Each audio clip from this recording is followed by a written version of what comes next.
Thank you. Senator Durbin. Mr. Chairman, anyone across America who tuned into this hearing has a right to be confused. If you were told this is a hearing on a presidential election, it's true, but not the one that occurred a week ago. We're talking about a presidential election campaign 4 years ago. Yes, we are focusing on a presidential election, but we are examining for the fourth time the role of Russians in the 2016 election 4 years ago. And more importantly, we are discussing President Trump's conclusion, despite intelligence evidence to the contrary, that the Russian collusion was a hoax. For this Senate Judiciary Committee, it's all about Hillary. It's all about outgoing President Trump's bizarre theories of justice. This is a last-ditch, desperate undertaking to deal with President Trump's grievances about that election. We've all conceded the point. Carter Page was not treated properly. Both sides of the aisle have said as much. How many more times do we need to say it? I want to say it again today because I still believe it. But what are we actually facing here? What is the state of play in America today that the Senate Judiciary Committee might be interested in? Well, let's take a few items. We did have an election, a landmark moment in history. A sitting president, Donald Trump, who has routinely disrespected the rule of law, undermined democratic institutions, put his own interest ahead of the interest of the American people, ignored science and public health when it comes to this pandemic, and violated basic standards of honesty and decency. In unprecedented numbers, a clear majority of Americans voted to say, that's it, we're finished with you, and replace him with President-elect Joe Biden and Vice President-elect Kamala Harris, incidentally 2 senators who've served honorably on this committee. The election sent a clear message. It's time to stop relitigating issues of the last election. It's time, finally, to put behind us the divisiveness and vitriol of the Trump era and to bring our fractured country together to address COVID, #1, and put our economy back on its feet. But here we are today, 7 days after that election, and our committee is holding another partisan hearing to advance President Trump's theories. This is the 4th hearing this year on the last administration, the previous administration's Justice Department, in response to President Trump's repeated calls to investigate the investigators and to try to rewrite the story of Russia's involvement in the 2016 campaign. Meanwhile, the Senate Judiciary Committee that we sit on here hasn't held a single oversight hearing on the Trump administration's Justice Department in this Congress. Any issues we might want to raise? I can think of a few. Perhaps we might even investigate the Department of Homeland Security and their zero-tolerance policy.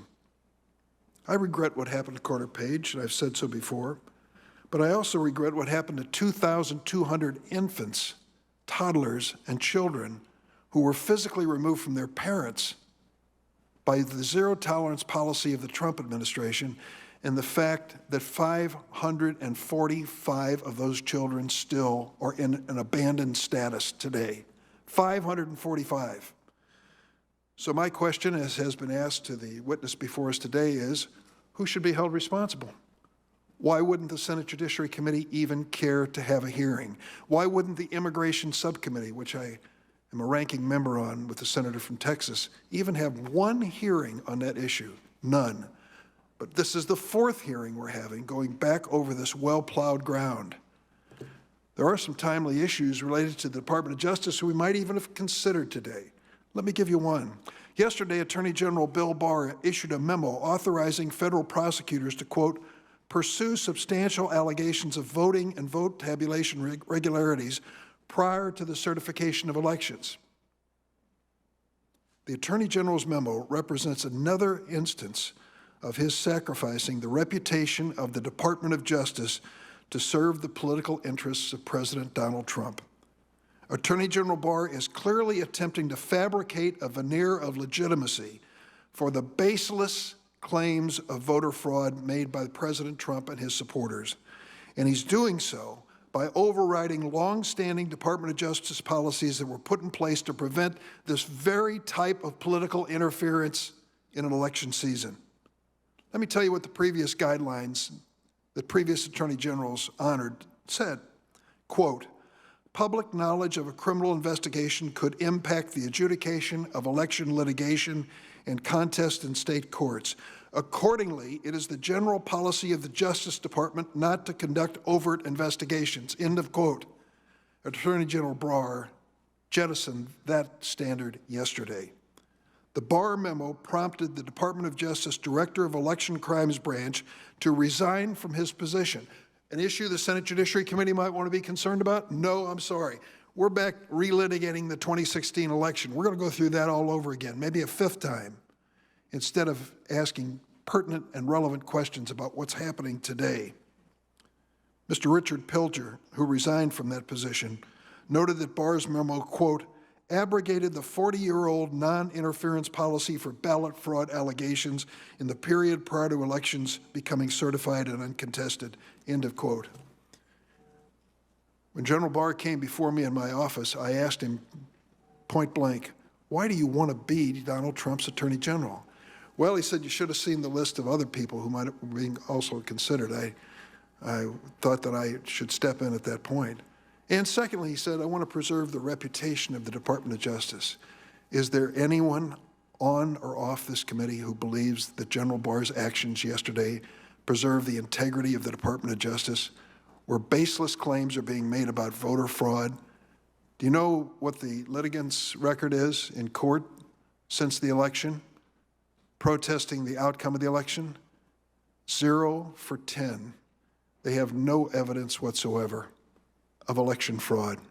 If they did, they would certainly bring it forward. I want to close by thanking former President George W. Bush of Texas for stepping up and doing the honorable thing and acknowledging to now President-elect Joe Biden that he did win, that he will be the next president, and he, President Bush, as a proud Republican, thought that that was time for him to step up for the good of the Republic. I yield. Thanks, Senator Durbin. I would like to respond to some of the comments you made about the committee, what we're doing and why. Number one, we are going to investigate how the Carter Page warrant application was submitted numerous times to the FISA court with inaccurate information. I think it's important to have every person who signed it say, if I knew then what I know now, I wouldn't have signed it. To me, it's actually pretty stunning.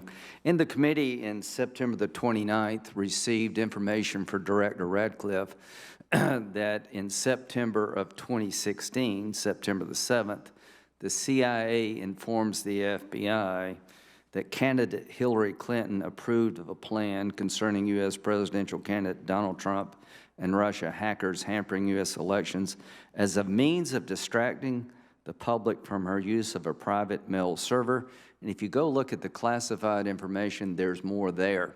And I guess what we're saying is that you accept without any doubt that the FBI should have looked at all things Trump based on Papadopoulos, that it would have been a dereliction of duty not to do so. What we're suggesting is that when the CIA informs the FBI that Hillary Clinton may have signed off on a plan to link Trump to Russia for political reasons, nobody did anything. There wasn't an investigation opened. Mr. McCabe didn't even know about it. The FBI director says it didn't ring a bell. The person it went to was Peter Strzok, who was incredibly biased against President Trump. So I guess what we're saying, if you believe it would have been a dereliction of duty not to look at Trump based on a statement by the Australian ambassador to the United Kingdom regarding a bar conversation in London that led to everything we've dealt with for 2.5 years, we were wondering, just out loud here, how could you ignore the CIA information provided to the FBI that the Democratic candidate for president signed off on a plan to link Trump to Russia for political reasons, which may explain some of the garbage of Crossfire Hurricane? Now, you're okay with that. We're not. You're absolutely, perfectly fine with the fact that the Democratic candidate for president of the United States in 2016, the CIA had information she signed off on a plan to link the Republican candidate to Russia for political purposes, and nobody did anything. You're absolutely fine with that. We are not. That is a big deal to me, because this won't be the last election we'll ever have. And you can't live in a country this way. You can't live in a country where they take a CIA lead and put it in the garbage can and nobody do anything. That's just not fair to this country. That's got to stop. You can't have two standards. Will you help me make sure Mueller doesn't get fired? Yes. Mueller got to do his job. Well, here's what we're upset about. Nobody took allegations from the CIA seriously about Hillary Clinton's effort to sign off on a plan. It may not be true, but somebody should have looked at it. Nobody cared over there. I think most people on this side of the aisle believe that when it came to Clinton and Trump, the FBI and all the people involved with Crossfire Hurricane shut out anything that would change the narrative that Trump was being involved with the Russians. They ignored every stop sign about Carter Page. They kept ignoring information because they wanted an outcome. And they didn't lift a finger to investigate a lead from our own CIA. Mr. Chairman? Mr. Chairman, may I respond? Yes, please. Mr. Chairman, what you've just said is so alarming that we should have had somewhere along the way a thorough, nonpartisan investigation of this whole Crossfire Hurricane. Well, it turns out we did. Inspector General Michael Horowitz in December of 2019 found that FBI's Crossfire Hurricane investigation was, quote, opened for an authorized purpose, had adequate factual predication, and was not influenced by bias. FBI Director Christopher Wray agreed. That isn't what President Trump or Attorney General Barr or perhaps members of this committee wanted to hear, so they've tried to reopen that independent IG investigation in every partisan way imaginable, and this is the fourth try in this committee. Enough. Well, with all due respect, Senator Durbin, does it not bother you at all that the CIA tells the FBI of a plan that Hillary Clinton may have signed off on and nobody looked at it? May I jump in? Please. Actually, it doesn't. Okay. And I'll tell you why it doesn't. The FBI is an agency of limited and specific jurisdiction. It has the ability to pursue predicated criminal investigations, and I think we've all agreed that a political campaign choosing to tie politically the opponent to a foreign country is not a criminal act. The Trump campaign tried to do that to Joe Biden with China all through this campaign. It's not a criminal act. And if you're looking at this as a counterintelligence investigation, the obvious difference is that the information that the FBI was receiving about Carter Page and the Trump campaign is that there were contacts between Russian intelligence operatives and Trump campaign operatives. When you have contacts going on, that does light up a flag on a counterintelligence front. And I don't see how anybody could disagree that that's the case. But when you have a campaign making its internal campaign policy to try to say either, well, Biden's too close to China and you can't trust him, or Trump's too close to Russia and you can't trust him, I don't think the FBI has a lot of business interfering in that type of public campaign political debate. And I would bet you that if the FBI was looking at what the Trump campaign said about Biden with respect to China and whether they had a strategy to try to tie Biden to Trump, you would be beside yourself with irritation and anger that the FBI had taken that step. And yet here you're excoriating the FBI for staying away from taking that step with respect to an internal political strategy of the Hillary campaign. Right. I don't see how that gets you to either criminality or the type of contacts with a foreign power that raise counterintelligence concerns. So that's you keep asking this question, there's my answer. Well, let me give you my reply to your answer and we'll get to Senator Lee.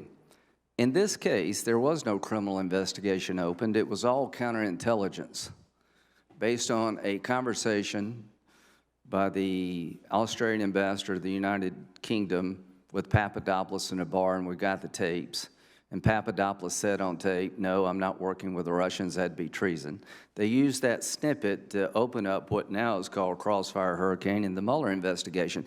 I guess what the one thing you're overlooking here is that the Steele dossier was prepared by Christopher Steele, who was on the payroll of the Democratic Party. He was working through Fusion GPS that was being paid by the Democratic Party. He created a document that was a bunch of garbage. The State Department calls over to the FBI and says, this guy wants Trump not to win in the worst way. Bruce Orr and a bunch of other people warned the FBI that the Christopher Steele document is suspect at best. The CIA informs the FBI that it's internet rumor. So this is a situation where if the Clinton campaign, in fact, created this impression that Trump was working with the Russians through Christopher Steele, who was on the payroll, that, yeah, maybe that makes it all make sense. Maybe that explains that this dossier was prepared by a political person, by a person on the payroll that was used to get a warrant against an American citizen. This is the first time I know of that opposition research winds up being used by the FBI to get a warrant against an American citizen, a member of the other campaign. I am very sad that the CIA's information about Hillary Clinton signing off on a plan to link Trump to Russia wasn't looked at, because if you had looked at it, that may have explained Christopher Steele in the dossier.